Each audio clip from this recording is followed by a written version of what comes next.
Hi friends, ഇപ്പോൾ കേരളത്തിൽ ഏവരും ഏകകണ്ഠമായി ചോദിക്കുന്ന ചോദ്യം ഇതാണ്: ശശി തരൂർ എങ്ങോട്ട്? അതിന് കൃത്യമായ ഉത്തരം ഇതാണ്: ശ്രീ ശശി തരൂർ എങ്ങോട്ടുമില്ല. തന്റെ പോഡ്കാസ്റ്റിംഗിൽ താൻ ഉറച്ചു നിൽക്കുന്നുവെന്ന് അദ്ദേഹം പ്രസ്താവിച്ചു കഴിഞ്ഞു. പോഡ്കാസ്റ്റിംഗ് എന്ന് പറഞ്ഞാൽ അദ്ദേഹം ഇന്റർനെറ്റിലൂടെ പറഞ്ഞ കാര്യങ്ങൾ, തന്റെ അഭിപ്രായം രേഖപ്പെടുത്തിയത്. അതിൽ നിന്നൊന്നും പിൻവാങ്ങാൻ താൻ തയ്യാറുമല്ല. നമ്മൾ ഓർക്കണം, രാഷ്ട്രീയ ലക്ഷ്യങ്ങൾ നേടി കോൺഗ്രസ് പാർട്ടിയുടെ പിന്നാലെ ചെന്നയാളല്ല തരൂർ. അദ്ദേഹത്തിന്റെ സേവനങ്ങൾ പ്രയോജനപ്പെടുത്താൻ കോൺഗ്രസ് പാർട്ടി അങ്ങോട്ട് ചെന്നതാണ്. അതെ, ഇപ്പോൾ രാഷ്ട്രീയക്കാരൻ തന്നെ. എങ്കിൽ പോലും ആ പോഡ്കാസ്റ്റിംഗിൽ അദ്ദേഹം പറയുന്നുണ്ട്, മുൻ മന്ത്രിയായോ മുൻ MP ആയോ അറിയപ്പെടാൻ ആഗ്രഹിക്കുന്നില്ല എന്ന്. പിന്നെയോ ഒരു എഴുത്തുകാരനായി, ഒരു ചിന്തകനായി അറിയപ്പെടുക എന്നുള്ളതാണ് അദ്ദേഹത്തിന്റെ ആഗ്രഹമെന്ന്. അതാണ് സത്യം. അപ്പോൾ ഈ കോലാഹലമെല്ലാം എന്തിനാണ്? തീർച്ചയായും നമ്മൾ ആലോചിക്കേണ്ടതാണ്. ശശി തരൂരും ഇപ്പൊ ലേറ്റസ്റ്റ് ആയിട്ട് ശ്രീ മുല്ലപ്പള്ളി രാമചന്ദ്രനും ഒക്കെ കേരളത്തിലെ കോൺഗ്രസിലെ അസ്വസ്ഥരായ, ഫ്രസ്ട്രേറ്റഡ് ആയ കോൺഗ്രസ് നേതാക്കന്മാരുടെ പ്രതിനിധികളാണ്. എന്താണ് ഈ ഫ്രസ്ട്രേഷൻ? നമുക്കറിയാം, കോൺഗ്രസ് പോലെയുള്ള ഒരു പാർട്ടിക്ക് അധികാരമില്ലാതെ തുടരാനാവുകയില്ല. കഴിഞ്ഞ 10 വർഷമേ അധികാരമില്ല. ഇനിയും ഒരു 5 വർഷം കൂടി അധികാരമില്ലാതാവുക എന്ന് പറഞ്ഞാൽ സങ്കല്പിക്കാൻ പോലും ആവുകയില്ല. അധികാരത്തിന്റെ ശീതളഛായയിൽ കഴിഞ്ഞിരുന്ന നേതാക്കന്മാർക്ക് കുറെ കാലം അധികാരമില്ലാതായപ്പോ ആകെ വീർപ്പൂട്ടിലാണ്. ബംഗാളിലേക്ക് നോക്ക്, കമ്മ്യൂണിസ്റ്റ് പാർട്ടിക്ക് അതാ സംഭവിച്ചത്. ഏറെക്കാലം അധികാരത്തിലായിരുന്നു, പിന്നെ പെട്ടെന്ന് അധികാരമില്ലാതായപ്പോ അടിവേര് ഇളകിപ്പോയി. അവിടെ ഗവൺമെന്റിന് വിരുദ്ധ വികാരം ഇല്ലാഞ്ഞിട്ടല്ല കമ്മ്യൂണിസ്റ്റ് പാർട്ടി ഇപ്പോ പൊടി പോലുമില്ല കണ്ടുപിടിക്കാൻ. ആ ഗ്യാപ്പിലാണ് BJP വളർന്നു വരുന്നത്.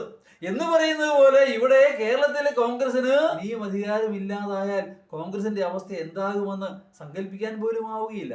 ആ ഗ്യാപ്പിലാണ് BJP വളർന്നു വന്നുകൊണ്ടിരിക്കുന്നത്. BJPയുടെ വളർച്ച എല്ലാവരും അത്ഭുതപ്പെടുന്നതാണ്. ഈ കഴിഞ്ഞ ദിവസം ബൈ ഇലക്ഷനിൽ രാമപുരം ജനാധിപത്യ കോട്ടയാ 2ാം സ്ഥാനത്ത് വന്നു BJP. രാമപുരത്ത് മാത്രമല്ല, മറ്റു പലയിടങ്ങളിലും. ആ വളർച്ചയ്ക്ക് വളം വെച്ചോട് കോൺഗ്രസ് തന്നെയാ. ത്രിതല പഞ്ചായത്തിലെ കോൺഗ്രസും BJPയും ധാരണയിലായിരുന്നു പല മണ്ഡലങ്ങളിലും. ഏതാണെങ്കിലും അങ്ങനെ ആകപ്പാടെ അസ്വസ്ഥരായിരിക്കുന്ന കോൺഗ്രസുകാരുടെ പ്രതിനിധികളാണ് ശ്രീ മുല്ലപ്പള്ളി രാമചന്ദ്രനും ശ്രീമാൻ ശശി തരൂരാണെങ്കിലും ഒക്കെ. തരൂരിന്റെ കാര്യം പറഞ്ഞാൽ MP ആയതോടുകൂടി കേരളത്തിൽ നിന്ന് ഭ്രഷ്ട്, കേന്ദ്രത്തിൽ യാതൊരു സ്ഥാനവും ലഭിക്കുന്നില്ല. പാർട്ടി സ്ഥാനങ്ങൾ പോലുമില്ല. വെറും ഒരു MP, മൂലയ്ക്കിരിക്കാൻ ഒരു MP, അത്ര തന്നെ.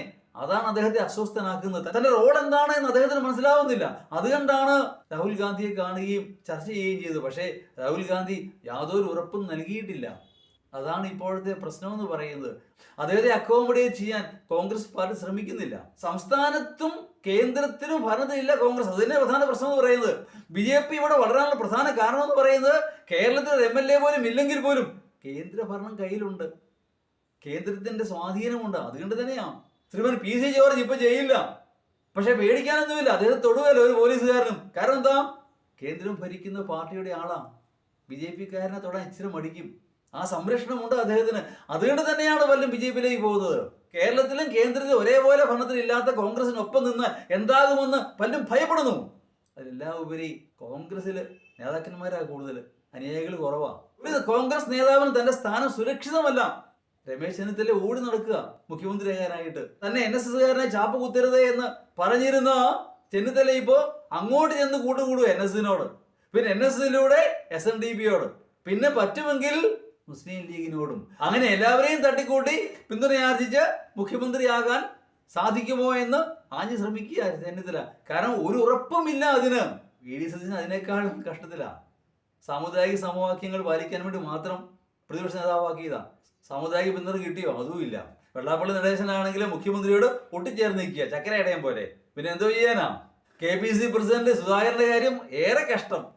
അദ്ദേഹത്തിന് മടുത്തു. ഏറെ പ്രതീക്ഷയോടെ ആ സ്ഥാനം ഏറ്റെടുത്തതാണ്. ഒന്നും എങ്ങും എത്തിയില്ല, അദ്ദേഹവും എങ്ങും എത്തിയില്ല. അങ്ങനെ ആകപ്പാടെ ഫ്രസ്ട്രേറ്റഡ് ആയ, അസ്വസ്ഥരായ കോൺഗ്രസ് നേതാക്കന്മാരുടെ റെപ്രസെന്റേറ്റീവാണ് ശ്രീമാൻ ശശി തരൂരും ശ്രീമാൻ മുല്ലപ്പള്ളി രാമചന്ദ്രനും ഒക്കെ.